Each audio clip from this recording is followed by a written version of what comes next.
Well, hello there. How is everyone? This was a bit of a short notice, wasn't it? I don't know why I'm looking over there. Hello and welcome to Harsh's Unorthodox Lives, brought to you by Harsh himself. Let's see how much we can screw this one up. No, this should be quite easy. We're talking about Idaho 4 docs. Dope told me that they were out. I jumped on there and boom, the doc was there. So we're going to make it quick, sharp, to the point. None of that fucking about. We're just going to get straight into the meat and potatoes. Nearly clicked finish live then rather than change screen, which that would have been good, wouldn't it? Hello to all of you who have come in. I don't think we'll be that busy because I didn't give anyone any notice and no one knew I was going to do it. So this is like video 3 of 17,000 for the day, I think. We've got Dope, we've got Superior. Moderating, is that all who we've got in here at the moment? I think so. But anyway, let's get on with it. So we have the doc. We finally have the doc. So it's not just on the Gonsalves page, it is now in the docket. So this is the, as Camilla says, the meaten and potatoes. Let's crack on. Let's get on with it. Right. So, January the 30th, defendant Brian C. Koberger filed a motion for change of venue pursuant to Idaho and all of them numbers. The state then filed an objection. So it was like, we want it. And they were like, no, you can't have it. That's that paraphrased. So as you can see, we can kind of make this a little bit quicker. Thereafter, the party stipulated continuing the hearing 29th of August 2024. On July 22nd, 2024, Koberger filed a memorandum in support of motion of change of venue with various exhibits attached. The state filed an additional objection on August the 12th, and Koberger filed a reply. So it was backwards and forwards. A change of venue hearing was held on August 29th, 2024. Koberger was present and represented by Anne Big Dog Taylor, Eliza Masseth, and Jay I Make My Own Rules Up Logsdon. The state was represented by William Angry Man Thompson Jr. and Ashley Moody Pants Jennings, Latah County Prosecutor's Office, and Ingrid Beatty and Jeff Nye, Office of the Attorney General. Can't give everyone nicknames, just some. At the hearing, defendant presented expert testimony from James Todd Murphy, Dr. Armani L. Alayi, and Dr. Brian Edelman, and Dr. Veronica DeHeer. The state did not call any witnesses because nobody agreed with them, so they couldn't find anyone. I'm just joking, kind of. The court has spent many months carefully considering the legal and logistical concerns with a trial of this length and magnitude, carefully reading each submission, listening to each expert, and evaluating each party's position. Based on the totality of the factors, defendant's motion for change of venue is granted. So it's granted. So this, we don't need to read through the background because we know what the background is. We know what we're actually here for and what ensued after that. There was a crime. There was murders. It was sad, but then it went into the media, and the media just blew it up into a massive, massive shitstorm.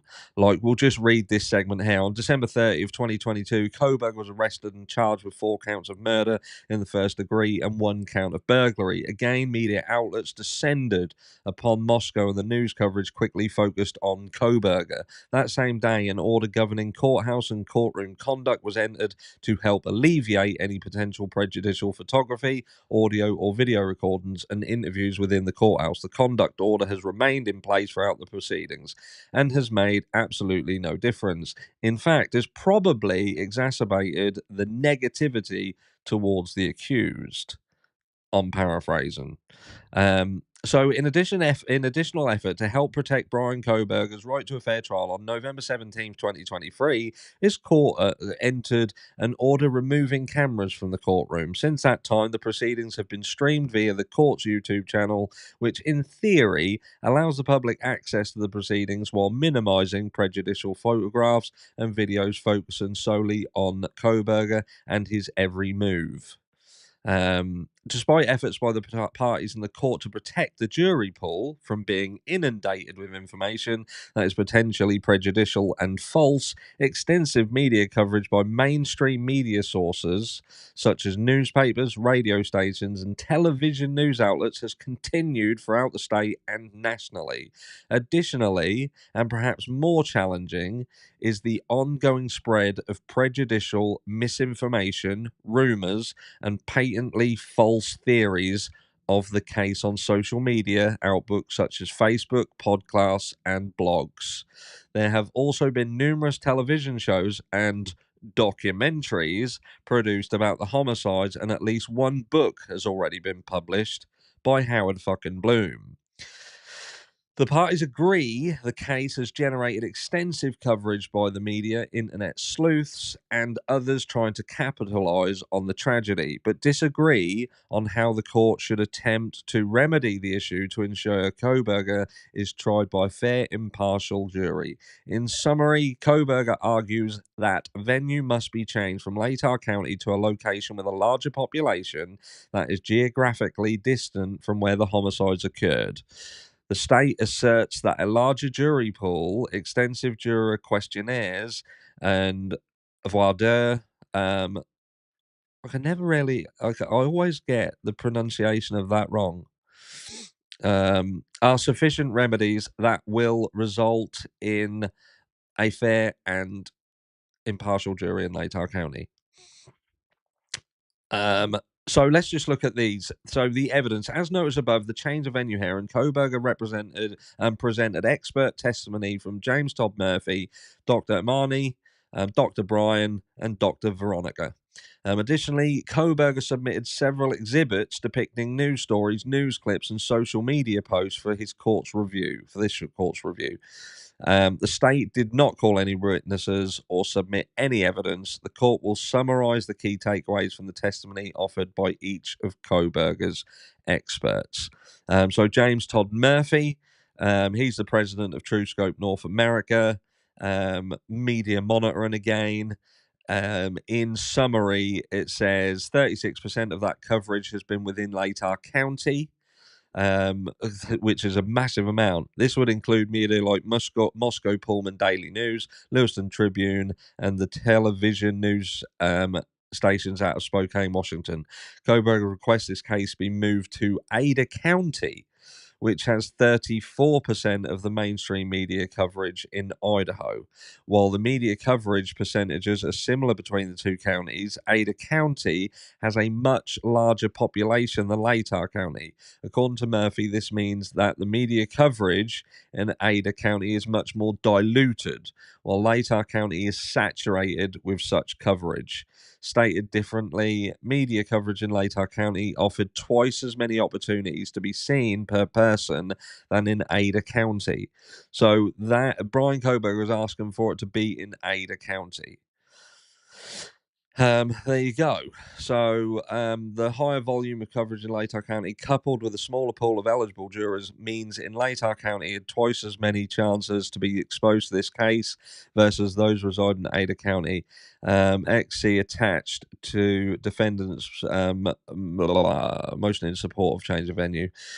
So that's that in a nutshell. You then had Amani, which is this social psychologist and social cognition researcher. If you watched the hearing, you'll know what they said. Again, we don't need to go into that too much. I suppose this bit. Second, because Latah County is a small, close-knit community. Community members feel a sense of loyalty to community views and fellow community members. For example, Latah County jurors may feel an inner clash or conflict if they felt the state had not proven Koberger's guilty beyond a reasonable doubt, because they feel voting not guilty would cause community outrage or once again cause fear within the community. Which, in a nutshell, that's yeah, we've seen that, haven't we? Like, when they're turning around and saying if he's not found guilty, they will burn the courtroom down. Can you imagine being one of them people who are sitting there thinking, well, I don't think they've proven it, but then be able to speak out and say, yeah, I can't convict him, because you can bet your bollocks with pardons that they would be crucified. Can you imagine? Could you imagine? Do you think any of them would want Steve Gonsalves, for instance, to want to know which one of the jury pool, if it was local, was one of the ones who said he didn't do it? Do you know what I mean? It's madness. Finally, given all this, Dr. L. Alay opined that it was arguably impossible for residents of Latah County to be asked to serve as impartial jurors because they are biased against Koberger, even if they do not want to be biased or think they are biased. This is particularly difficult for the defense to overcome, because when humans process information while experiencing emotions like fear and anger, it is difficult to change the initial opinions formed even in the face of contradictory evidence. Instead, we as humans pay greater attention to information that backs up our initial preconceived ideas and opinions. And that is a fucking boom. If I had something that I could do, maybe I could do this. But that is what that is.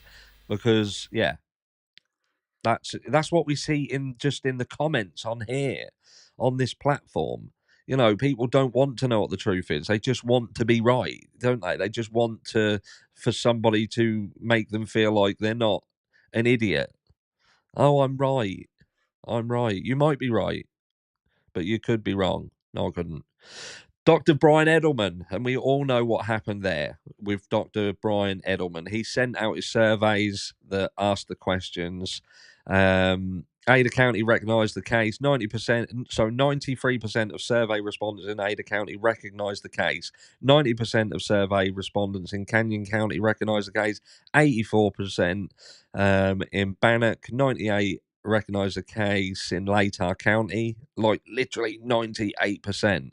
And again, that's 98% of a much smaller pool of people. So that's pretty much everybody. Pretty much everybody. But we don't need to go through them figures. We pretty much know what Edelman's situation said. We'll just read this conclusion. Finally, Dr. Edelman considered the population sizes of the counties surveyed, with Ada County having 406,068 residents, Canyon 184.6, Bannock 66.9, Latah 32.5. So when you think you've got 98% of 32,500 residents, and you think what proportion of those as well will be connected to the university directly, that's a massive, massive number. But then you've got Ada County, which is over 10 times bigger, with a lower percentage. So I don't think they're being unreasonable. I think that is a fair thing to do. I think that is a fair one to do. But we don't need to read any more of. We've done Edelman to death. Veronica was called by the defense to offer her expert opinion as to the validity of the survey work done by Dr. Edelman in this case. Dr. DeHeer testified that the surveys were conducted in accordance with applicable standards and the results were sound. This talks about media articles. The defense also submitted numerous media articles and video clips demonstrating the sheer volume of coverage this case has generated. The court agreed, and the state does not dispute. What they mean there is cannot, not does not, cannot. So the court agrees, and the state cannot dispute that coverage of this case by both mainstream media and social media outlets has been extensive in Latah County, throughout Idaho, and nationally. While some of the mainstream reporting has been appropriate and based on information from the court record, there has been extensive coverage that is prejudicial to Koberger and likely inadmissible at trial. Goes on a bit about the standard. Both the Idaho Constitution and the United States Constitution protect the defendant's right to a fair trial by an impartial jury. To help achieve constitutionally sound trial, Idaho Criminal Rule 21 allows the transfer of the case for trial in certain instances. And this just goes on to say what those instances are. Hello for anybody coming in. Sorry if I'm not interacting with chat too much. It's purely because I want to get this done as quickly as possible so those people who want to see the docs can, and they don't have to listen to me rambling on for an hour about it.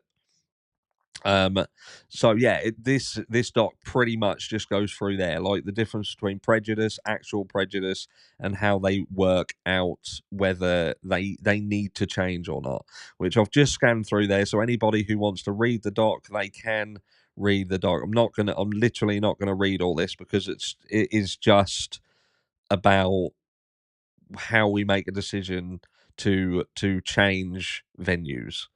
That is pretty much it. I think the interesting bit is more towards the bottom when they conclude.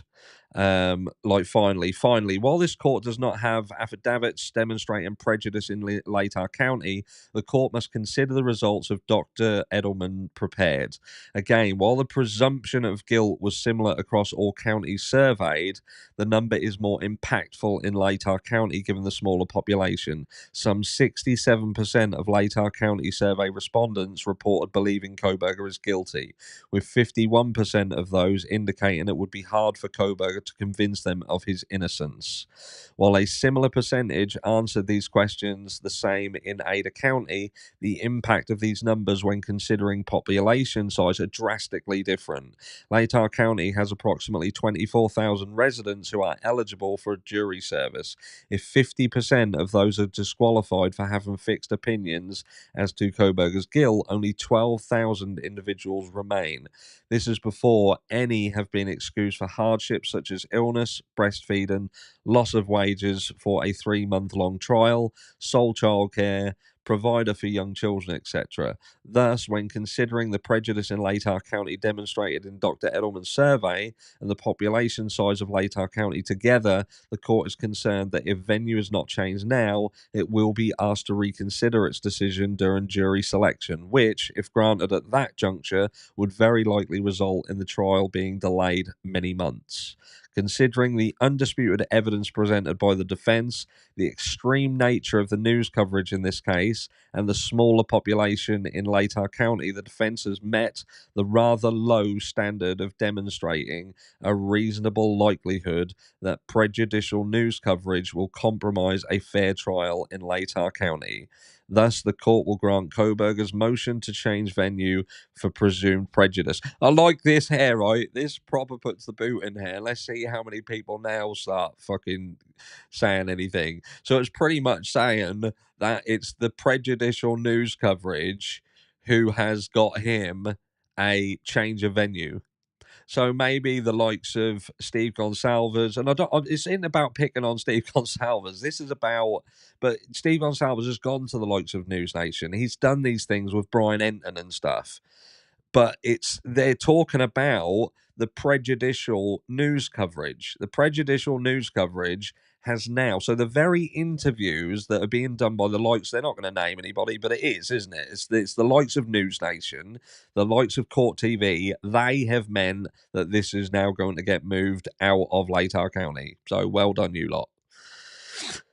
Convenience and interest of justice. This is interesting. Even without finding a presumed prejudice, venue in this case must be changed for the convenience of parties and witnesses and the interest of justice. While this issue was summarily addressed by the parties, the court has considered the logistics while the motion for change of venue is pending. While Idaho County court staff and court security are ready and willing to facilitate this trial to the best of their ability, there are serious issues that cannot be resolved no matter how much planning and preparation is done.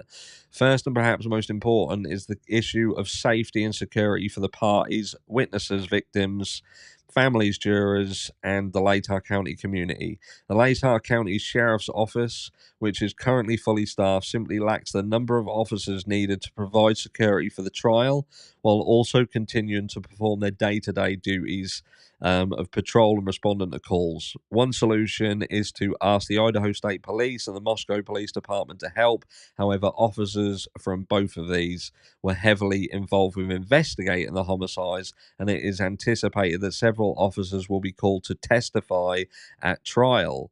Additionally, it is the court's understanding that both of those agencies are currently understaffed, pulling local officers from away from their normal duties for 3 months to provide trial security would potentially put the Idaho County community at risk. Further, in the event of a natural disaster such as a wildfire or a large emergency, like an active shooter or multi-vehicle wreck, there is a very real possibility that officers tasked with trial security would be pulled away to deal with other issues. Thus, while our local law enforcement is ready and willing to do what they need to do to ensure a safe trial, there are not enough officers to ensure the safety of the parties, victims, witnesses, families, jurors, community for a 3-month period. Similarly, Idaho County does not have enough court clerks to efficiently manage the jury selection process.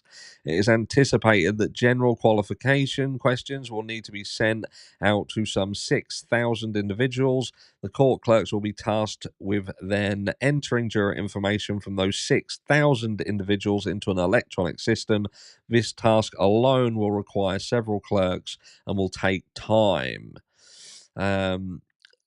Just rambles on about how they've got to actually do some work, which I'm not that interested in hearing about. So let's read the conclusion and order. So Koberger's motion to change venue is granted pursuant to Idaho Criminal Rule 21A and 21B, consistent with the language of Idaho Criminal Rule Yoink. This court order orders a transfer of venue without specifying the new place of venue and refers the case to the administrative director of the courts for assignment by the Supreme Court to a court of proper venue in another judicial district and assigned to a specific judge to preside in the criminal proceeding. So that is pretty much it. That is a done deal, and that went out to everyone. So that is the court doc. That is the court doc, and that is how it's done. It now has to go through that process. Goes through that. So they've got it. I think it needed to be done. Irrelevant of how you feel about it, it did need to be done. The venue needed to be changed. It was never going to be fair. And however you feel about Brian Koberger, the guy's got to have a fair trial.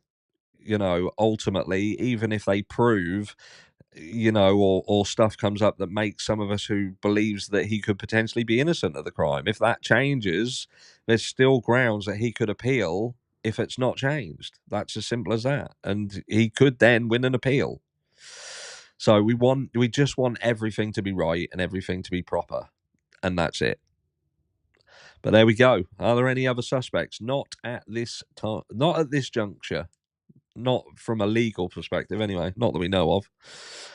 But there we go. There we go, people. Thank you very much for joining us. I hope you enjoy the rest of your afternoon, day, whatever it is, evening, morning. I do hope that you're happy that we've got a change of venue. Yeah, that's it. Thank you very much. Keep your eyes peeled because I've got more videos coming out, but I just thought I'd do that one for you. And I couldn't be bothered to really record it and then have to edit and everything, so I just thought I'd come on air and read it to you. Anyway, love you all. Thank you very much to the mods who jumped in last moment because I didn't give you any notice. You are absolutely excellent. And for everybody who joined us, thank you. Take care. Love you all.